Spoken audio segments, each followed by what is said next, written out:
Voici maintenant les formules plus compliquées de recherche de primitives qui nécessitent une rédaction. Alors, il y en a 5 fondamentales. La sixième, donc u' fois la puissance n, u' sur u au carré, u' sur u, u' sur 2 racines carrées de u et u' exponentielle de u. La dernière, c'est le résultat que l'on avait vu dans un complément de dérivation, donc en lecture inversée. Et en fait, les 5 formules d'au-dessus sont des cas particuliers de celle-là. Donc en fait, celle-là, on l'utilise pour établir les formules qu'il y a précédemment. Et une fois que les formules sont établies, alors on n'utilise plus celle-là. Sauf cas exceptionnel, si on ne peut pas faire autrement. Un cas particulier que je mentionne aussi pour la première formule, parce que vous le rencontrerez assez souvent, c'est quand n est égal à 1, c'est-à-dire la primitive de u'u. Donc si on prend une primitive de u'u pour n égale 1, ça nous fait donc u au carré sur 2. Ici, c'est quelque chose que l'on rencontrera assez souvent. Une autre remarque ici, on retrouve la valeur absolue. Et donc, il faudra faire une étude de signe, puisqu'on ne peut pas laisser la valeur absolue tellement dans les calculs. Donc, il faudra faire une étude de signe, savoir si la fonction u est positive ou si elle est négative, un petit peu comme on l'avait vu dans les primitives des fonctions de référence. Alors, on va voir trois exemples types qui vont nous permettre de comprendre comment est-ce qu'on va faire ça et comment est-ce qu'on va rédiger ça. Alors, j'ai mis la méthode en dessous, j'aurais dû la mettre au-dessus, mais enfin c'est fait. Donc, la méthode générale, on va déterminer d'abord la formule. Vous voyez, il y a 5 étapes et on va essayer de les suivre dans l'ordre. Alors, on y va, on nous donne une fonction ici, 3 facteurs de 2x-7 à la puissance 5. Bien évidemment, on va essayer de regarder ce qui va nous permettre de choisir la formule.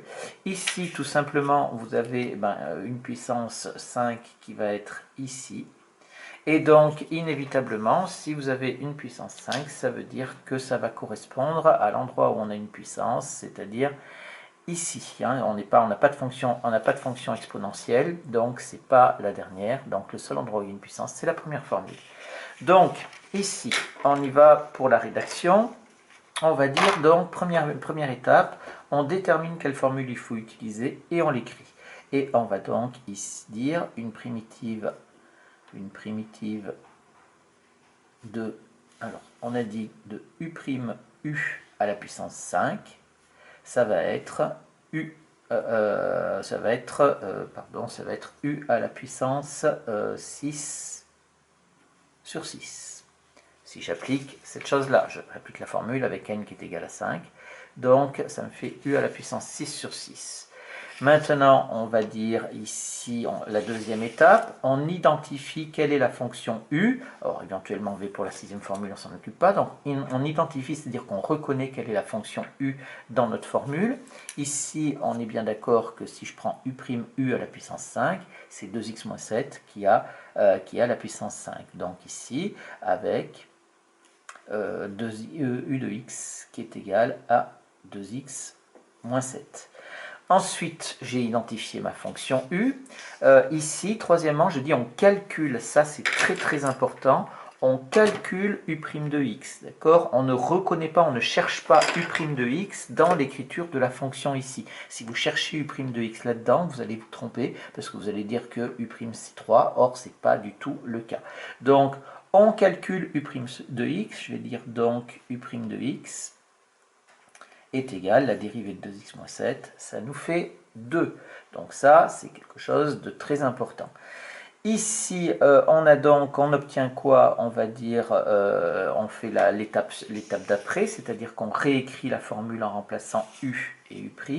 Donc, j'obtiens une primitive. Alors, on va s'affranchir un petit peu des notations fonctionnelles et on va faire un abus d'écriture, mais c'est quelque chose qui est toléré. Donc, on va dire une primitive de u', u à la puissance 5. Donc, ça va être de 2 fois 2x moins 7 à la puissance 5. Ça va être quoi? Ça va être u à la puissance 6 sur 6, c'est-à-dire ça va être 2x moins 7 à la puissance 6 sur 6. Voilà, vous remarquez que j'ai laissé un petit peu de place devant. Pourquoi? Parce que je vais maintenant appliquer la cinquième étape. Donc j'ai fait l'étape 1, l'étape 2, l'étape 3 c'est fait, l'étape 4 c'est fait. Et donc il me reste l'étape 5, c'est-à-dire déterminer la constante de rééquilibrage. Alors vous la mettez en couleur pour bien la faire apparaître. Donc ma formule de recherche de primitives qu'il y a dans le tableau me donne cette chose-là. Donc, qu'est-ce que je vais, moi, qu'est-ce que je veux? Je veux pas 2 facteurs de 2x-7, mais je veux 3. Donc, il faut que je passe de 2 à 3 et je vais avoir une constante multiplicative de rééquilibrage. Donc, déjà, pour passer de 2 à 3, qu'est-ce que je fais? Eh bien, je divise par 2 pour me ramener à 1. Donc là, je suis à 1. Et si j'en veux 3, eh bien, je multiplie par 3 ici. Et comme on sait que les constantes multiplicatives restent aussi bien dans la recherche de primitives que dans la dérivation, eh bien, on retrouve également le 3,5 à cet endroit-là. Et c'est terminé. Conclusion, parce qu'il faut répondre à la question. Conclusion. Une primitive de f sur la fonction sur R est définie par grand F de x égale, et on va prendre donc cette chose-là, bien sûr, on simplifie. Ici, ça nous fait donc 2x moins 7 à la puissance 6. Alors, si vous ne simplifiez pas, ça vous fait sur, non, c'est quand même sur 4. Hein. Voilà, une fois simplifié. Voilà comment est-ce qu'on raisonne pour faire cette recherche de primitives. Et ce que j'ai fait avec cette formule-là, on le fait avec toutes les formules exactement de la même façon. Alors, voyons un exercice type 2 qui nécessite quand même un petit peu de technique, un petit peu d'astuce parce qu'il y a quand même quelques petits pièges. On prend donc cette fonction f de x égale 5x sur x au carré plus 1 à la puissance 4. Et on regarde ce que l'on a. Ah, on a bien une puissance ici, oui, mais elle est au dénominateur. Et dans toutes les formules que l'on a, on n'a que celle-là où il y a une puissance au dénominateur, et c'est un carré, c'est pas une puissance 4, donc on est un petit peu embêté. Alors ici, il va falloir reconnaître qu'il s'agit de la première formule. Pourquoi? Il faut faire une remarque au départ, donc on remarque que f de x, eh bien, ça va être égal, quand vous avez à la puissance 4 ici, on peut dire que c'est 5x multiplié par x au carré plus 1 à la puissance moins 4. C'est-à-dire qu'ici, on utilise les formules sur les puissances, et si on fait passer en haut, on avait à la puissance 4, ça nous fait à la puissance moins 4, et on reconnaît la première formule. Donc maintenant, je vais dire qu'une primitive de u'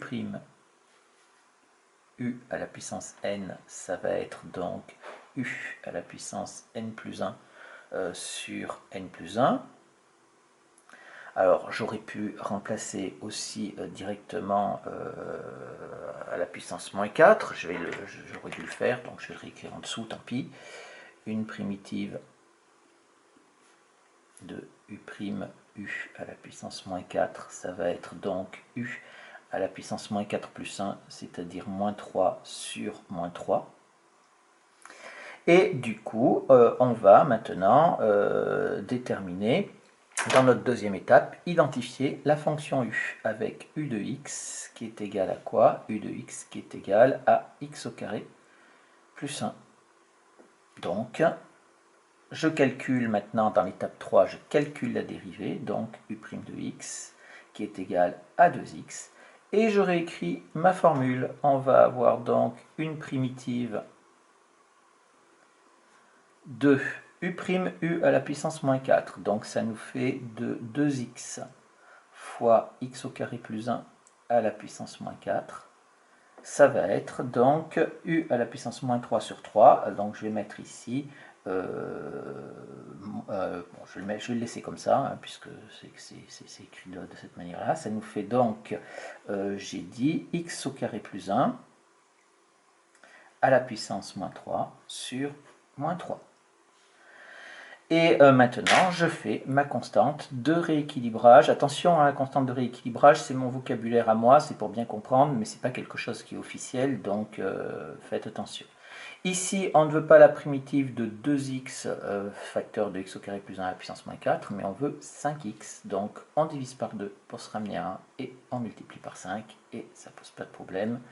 On obtient 5,5 ici. Conclusion. une primitive de f sur r, puisqu'il n'y a pas de valeur interdite ici, est définie par,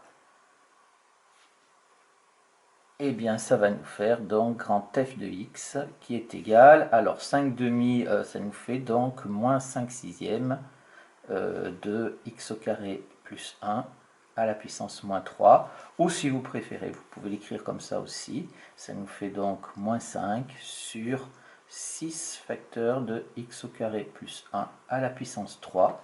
C'est au choix en fonction de ce dont vous avez besoin dans la suite de l'exercice. Vous prendrez une forme ou l'autre. Si on vous a donné la fonction sous cette forme-là au départ, il y a de fortes chances qu'il faille prendre cette écriture-là qui sera beaucoup plus pratique.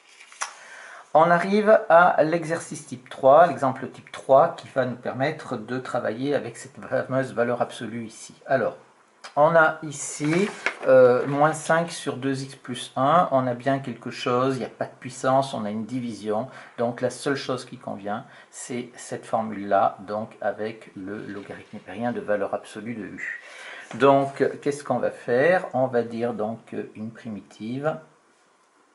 Alors, je vais mélanger, je vais modifier un petit peu la formule qu'il y a dans le formulaire. Donc, une primitive de u' sur u, ça va être ici, alors vous voyez, je vais marquer ici logarithme népérien de u ou logarithme népérien de moins u. Ça, c'est exactement la même chose qu'on avait fait avec les fonctions de référence. On avait mis pour 1 sur x, c'était logarithme népérien de x ou logarithme népérien de moins x. Donc ici, en écrivant ça, on supprime la valeur absolue. Donc ici, avec u de x qui est égal, bien sûr, à 2x plus 1.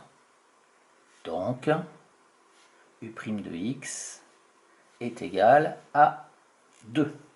Et maintenant, quand on arrive à ce stade-là, il faut rajouter quoi? Il faut rajouter le tableau de signes de cette fonction. Alors, des fois, quand c'est simple comme ça, là j'ai pris un exemple simple pour ne pas avoir trop à rédiger, mais si vous avez des fonctions qui sont compliquées, le tableau de signes sera impératif. Ici, avec une fonction affine, on est d'accord que c'est simple et qu'on peut le faire de tête. Donc je vais avoir 2x plus 1 ici. Je vais avoir, ça va de moins l'infini jusqu'à plus l'infini, bien sûr, et il se passe quelque chose en moins 1 demi, où 2x plus 1 vaut 0, c'est négatif ici, et positif ici.